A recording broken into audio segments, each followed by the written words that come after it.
Recently, it seems that more and more photographers are ditching their smartphones and even in some cases their larger mirrorless cameras and DSLRs in favor of something like this. A smaller, cheaper, and pretty unassuming point-and-shoot compact. But why? Well, in order to find out for myself, I went ahead and bought a used compact camera a few months back, and ever since I've been taking it out with me as much as I possibly can to see whether or not it's actually the better solution. Does this provide the best halfway house between a professional camera and a smartphone? Well, spoiler alert, I honestly think there are a lot of benefits to owning a camera like this, though not exactly in the way I was expecting, but more on that a little bit later. For now though, you might be wondering, what camera did I buy and how much did this thing cost? Well, this is the Canon G1X, which was first released all the way back in 2012, believe it or not, and all in, it set me back around $325 Canadian, which is roughly $226 US, and that price includes shipping and taxes. Now, as it turns out, it seems that I got fairly lucky with this one because other G1Xs that are on sale at the moment seem to be selling for almost double the price that I paid for this one. Now, before the trolls come crawling out from underneath their bridges to announce to the world that I'm lying about how much I paid for this, despite me literally just showing you the receipt, the main reason why I managed to bag this camera at such a low price was because it was listed as not being supplied with a charger. Now, sometimes you can get lucky and you'll find a lot on auction sites where the seller has significantly marked down the price of the camera because it's missing one or two semi-vital components like a charger or a battery. Some people will be entirely put off by these types of listings because either they don't want the hassle or don't have the correct knowledge to find a suitable replacement charger or battery. Or some people just worry that the item might be stolen, which is certainly something to be wary of, but in my case, a quick check of the seller's other listings and feedback on eBay suggests that they are almost certainly a legitimate reseller. At least I'm pretty sure that thieves these days aren't resorting to stealing and selling used knee braces and tacky fiber optic Christmas decorations online, but you know, I could be wrong. Oh, Crazy Frog Arcade Racer for the PS2. Remind me to buy that later.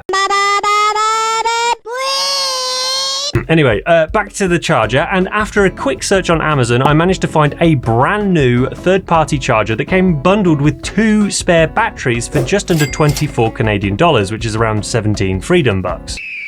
And all in, that meant that I managed to save myself around $200 to $300 Maple Leaf dollars, which I was pretty pleased about. And on a quick side note, if you do want to learn more camera buying hacks that will save you a ton of money, be sure to open up this video into a new tab and watch it after this one. But don't go anywhere right now because we haven't even started looking at this thing yet. So, with approximately 32 quadrillion compact cameras to pick from, you might be wondering, why did I opt for this camera specifically? Well, in a nutshell, it really came down to 2 things: price and spec. Firstly, I knew that I wanted something that would have a fairly decent sized sensor in it so that it had the best chance of being able to resolve fairly good image detail despite it being a little bit older. This G1X includes a generously sized 14.3 megapixel 1.5 inch sensor, which kind of hovers somewhere in between a 4/3 sensor and an APS-C size chip. But also it was a measurement that I for some reason felt most comfortable handling.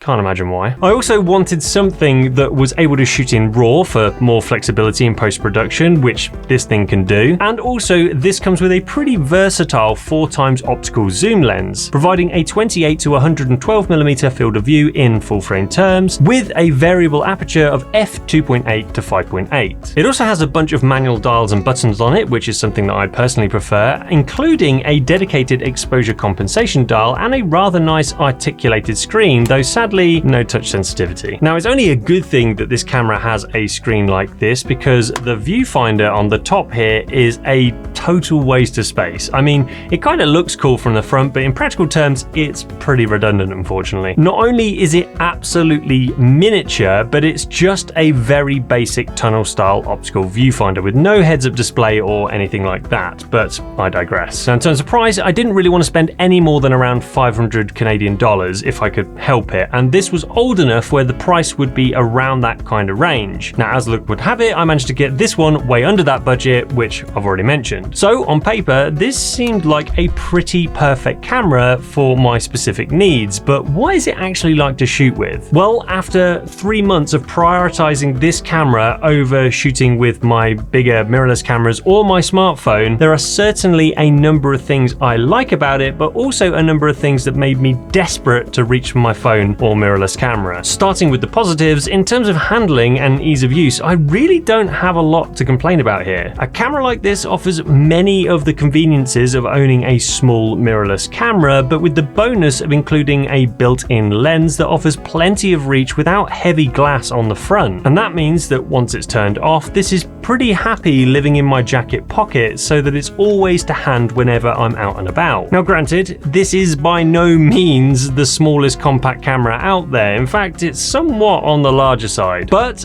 that was a compromise that I personally was happy to make in exchange for having a larger sensor and all of the features that I mentioned previously. But if size is a bigger priority to you, then there are plenty of other pocketable options out there, which is certainly one of the appeals to owning a compact camera. There are tons of options to pick from, making them suitable for just about any type of photographer. Now, although today we live in the world of compacts that boast huge 30 to 40 times optical zoom lenses, personally I think that kind of reach is a little bit overkill for my needs anyway, so I figured that this modest 4 times optical zoom would be plenty enough for candid snapping. Plus, this is significantly better than the reach offered by my current phone, which is the Google Pixel 7a. That thing doesn't even offer an optical zoom at all, and the digital zoom quality is only marginally better than the Sasquatch family album. So for me, this compact camera offered a significant advantage, and it meant that while standing in the same spot, I was able to capture multiple different compositions whilst not sacrificing image quality, which is a luxury I really appreciated. I also forgot to mention earlier that this comes with built-in image stabilization too, which is certainly very helpful for capturing crisp shots at longer focal lengths. But now onto the cons, and one of the biggest downsides to using a camera that's over a decade old is speed, or lack of it. The autofocus specifically is pretty slow to lock onto targets, even in bright sunlight, and if you're shooting in RAW, the write speeds are also pretty pedestrian compared to modern standards. Do not expect to own a camera like this and rattle off long chains of images in quick succession either, like you might do with your larger camera or even your smartphone, because the buffer on this thing has about the same kind of stamina as a teenage boy who's just discovered incognito mode for the first time.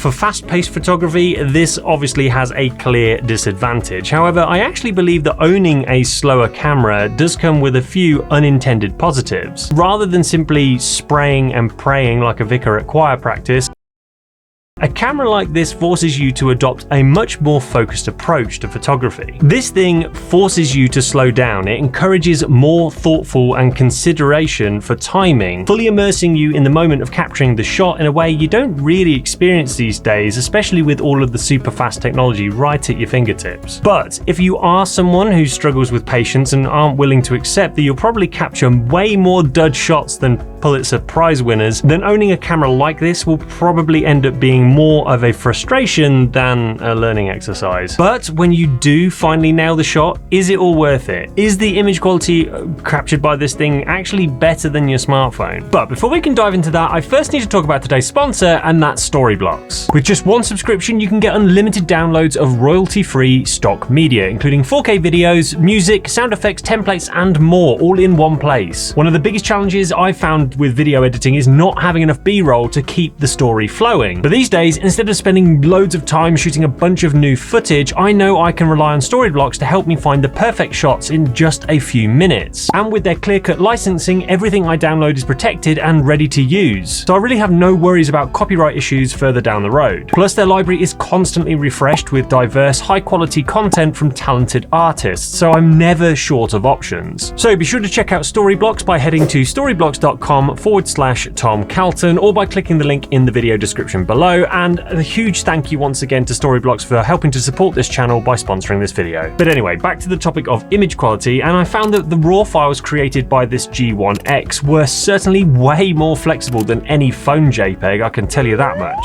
And whilst the dynamic range on this 13-year-old camera isn't quite up to the standards of 2025, it's still plenty good enough to capture nice looking images. Restoring details from the highlights and shadows can be done with relative ease, but needless to say, if you crank the ISO too high or brighten the shadows too harshly, expect to see some fairly significant levels of digital noise. Luckily though, the AI-driven noise reduction tools available in Lightroom really do make short work of this type of thing, so these days noise really isn't too much to worry about in my opinion. Now, if you were to ask me, does all of this make owning a compact camera a better option than a smartphone? Unfortunately, I can't really say for certain. Now, mainly that's because I haven't tested every single phone camera against every single compact camera available, so I only have this very small sample size to work with. But what I can say is that I was much happier with the shots that I captured using this semi-ancient G1X than any other image that I've ever managed to capture with my smartphone. Now, maybe that's just because I feel way more comfortable using a camera like this, and I also feel more comfortable editing RAWs in Lightroom rather than trying to manipulate JPEGs on a tiny phone screen.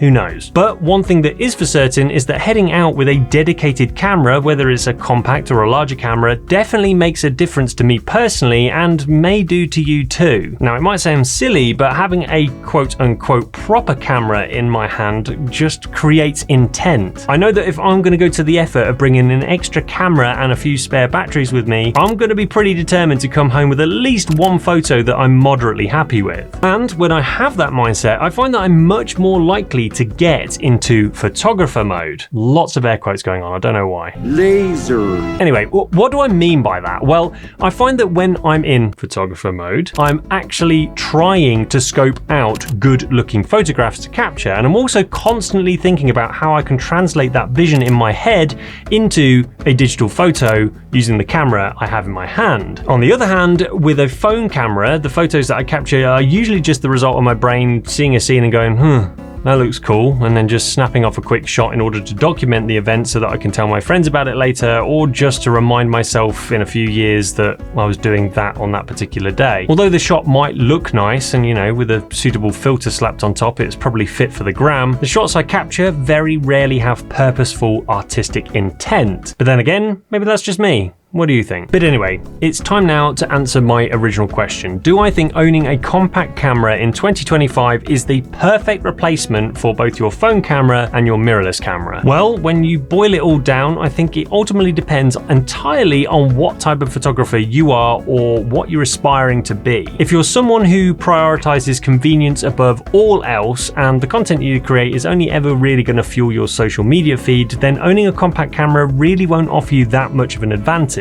All it's going to do is end up creating way more work in terms of editing, and also just workflow in terms of transferring your final images from your camera to your computer to edit, then to your smartphone. And I would argue that the perceived increase in image quality simply doesn't offset all of that added hassle. Equally, whilst this is certainly much more convenient than lugging around a huge camera rig, it's certainly never going to seriously replace an interchangeable lens camera when it comes down to paid professional work. Now, all of that said, there are certainly situations where picking a camera like this will provide a lot of positives. For example, if you're someone who is aiming to be a professional photographer one day, then using a camera like this over your smartphone will provide you with an opportunity to learn most of the core mechanics of a proper photography camera, whilst maybe not feeling quite as daunting as using a camera with interchangeable lenses. And it's certainly a lot cheaper too, meaning that the bar to entry is way more achievable for those shopping on a tight budget. Equally, even if you're a more experienced photographer and you're just looking for a camera that offers a similar tactile shooting experience to your main professional setup, just without it weighing an absolute ton, then I can certainly see the appeal of owning a camera like this as a casual backup. Fundamentally, I think that anyone who says that owning a camera like this is better than either a smartphone